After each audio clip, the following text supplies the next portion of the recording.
Today I'm going to go into the role that the United States had in the Atlantic slave trade because it provides a rare, natural experiment to show just how important the work of the West African Squadron really was. When Britain abolished its slave trade in 1807, it gave up its position as the dominant power trading in both people and legitimate goods. It then embarked on the most costly humanitarian mission in world history. But there are people that act as if this wasn't important. They are wrong. And this can be shown by looking at the results of the anti-slave trade bill that was going through Congress at the same time. They will both come into force on the same date, January the 1st, 1808. But here, the stories diverge. Britain deployed the Royal Navy between 1819 and 1869. The West African Squadron had no mission other than destroying the Atlantic slave trade, and about 5,000 British sailors gave their lives to accomplish it. However, the United States was not yet the superpower that it would become. Its navy was far smaller than the Royal Navy, and the United States bill gave no extra funding for enforcement, so they just couldn't deploy their own squadron. The result of this decision soon became obvious, as even the best laws don't mean anything if they cannot be enforced. Congress tried to fix this by passing more legislation. The Slave Trade Bill of 1818 offered informers a share of the prize money from any slave trading vessel that was brought to justice. Then in 1820, they declared that trading slaves was a form of piracy and punishable by death. However, the world's toughest anti-slave trading laws still didn't have much effect, as they could not be enforced. Instead, American vessels played a crucial role in the massive illegal slave trade to Cuba and Brazil. Every decade between 1811 and 1850, 500,000 people were crammed into ships and taken across the Atlantic.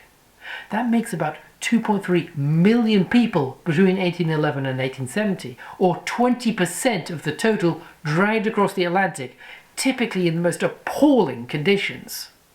There were fortunes to be made in the illegal trade. The booming sugar and coffee plantations of Cuba and Brazil had many eager buyers, and on the other side of the Atlantic there were just as many willing to sell. On the rivers of the Bight of Biafra, selling people was always more profitable than selling palm oil, their other major export. Standing between the two was the West African Squadron. They hauled in all the smugglers that they could, and it would free nearly 200,000 people from the holds of slave ships. It raided trading posts on the African coast, confiscating any goods that they found and often arresting the traders. In 1812, the Royal Navy captured an American citizen named Joseph Bixby on the River Pongo. They were able to convict him of kidnapping 2 Sierra Leone boys and selling them into slavery. Judge Robert Thorpe hoped that if they could make an example of one American, it might scare the others. It didn't, and the American role in smuggling became well known, both internationally and within the United States. When President James Madison addressed Congress in 1810, he said, "It appears that American citizens are instrumental in carrying on the trafficking in enslaved Africans, equally in violation of the laws of humanity and in defiance of those of their own country." In 1815, the United States signed the Treaty of Ghent, which, amongst other things, stated that Britain and the US would give each other mutual aid for the abolition of the slave trade. However, the United States Navy was still not large enough for it to give much in the way of practical assistance, while the Royal Navy was hauling in ships. The United States could have simply allowed the West Africa Squadron to enforce the United States laws, and they would not have had to spend a penny to do so. But to do this, they needed to grant the British the right of mutual search. This would allow the warships of either country to stop and search ships flying each other's flags. By 1849, the British had bullied most other countries into signing an anti-slavery treaty with this clause, so that the Royal Navy could enforce it. Unfortunately, the Americans were particularly sensitive about giving the British the right to stop American ships. The War of 1812 had been triggered by the Royal Navy stopping American ships and then impressing their crews. This meant the right of mutual search to feel like a surrender of American sovereignty, rather than a pragmatic measure to stop a trade that both governments agreed was morally wrong. As Adams said, admitting the right of search by foreign officers of our vessels upon the seas in time of peace would be making slaves of ourselves. The United States was the only major maritime power that opposed the right of mutual search. They might not yet be a superpower, but they were still powerful enough that Britain had to respect the American flag. So, as the flag of other powers became unusable to the smugglers, they simply changed to that of the United States. The US might have the harshest anti-slavery laws in the world, but they were no use if they were not enforced. Not one single person was convicted of slave trading south of the Mason-Dixon line after 1846, and the only American captain ever to be executed for slave trading was James Gordon in 1862. Palmerston fumed about the way that the smugglers could avoid being searched simply by hoisting a piece of bunting with the United States emblems and colours upon it. For example, the Anaconda and the Viper arrived in Havana in 1836, fitted out for the slave trade, but they could not be stopped because of their American registration. Small, fast American clipper ships built in Baltimore would often sail to Cuba or Brazil with an American captain and crew.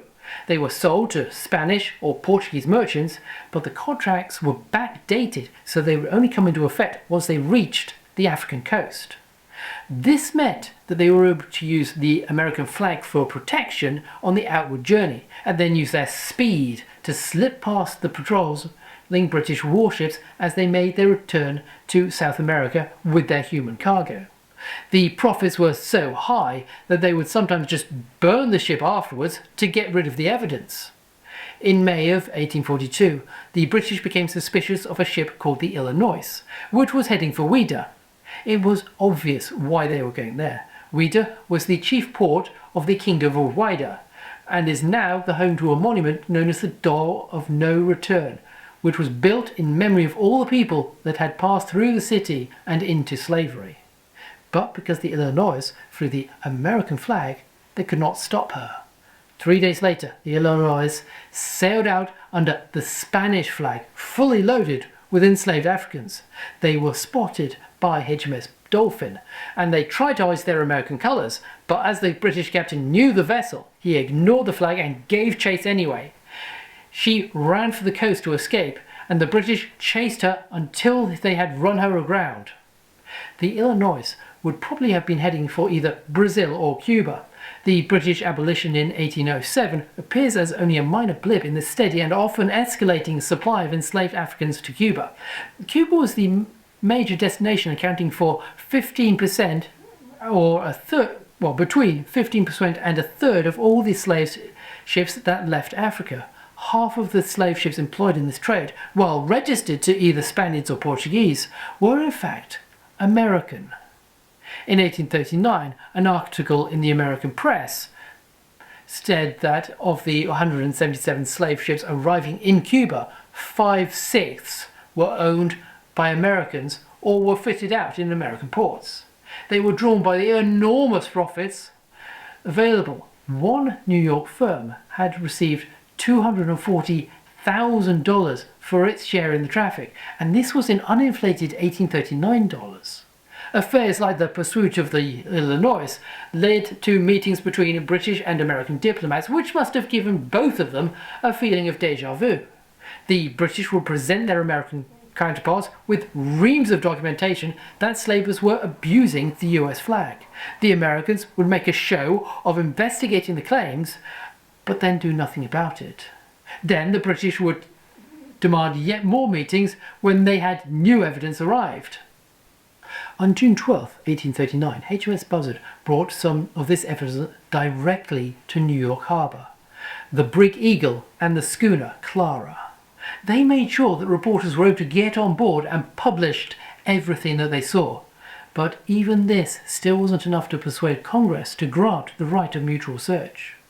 Some of the traders using the American flag did not even have anything to do with the United States. The infamous slave trader Blanco was one of these. His only connection with the United States was that this was where he had bought his fleet of fast clippers that he sailed from his base in the Carolinas. But he used his wealth to get them sailing under the US flag to protect them from the West African Squadron. That was until his base was burnt to the ground by Joseph Denman. Then, during the undeclared war between Brazil and Britain in 1850, one of the ships captured by HMS Courage at Paranaguina was carrying the Stars and Stripes, despite not even being registered there.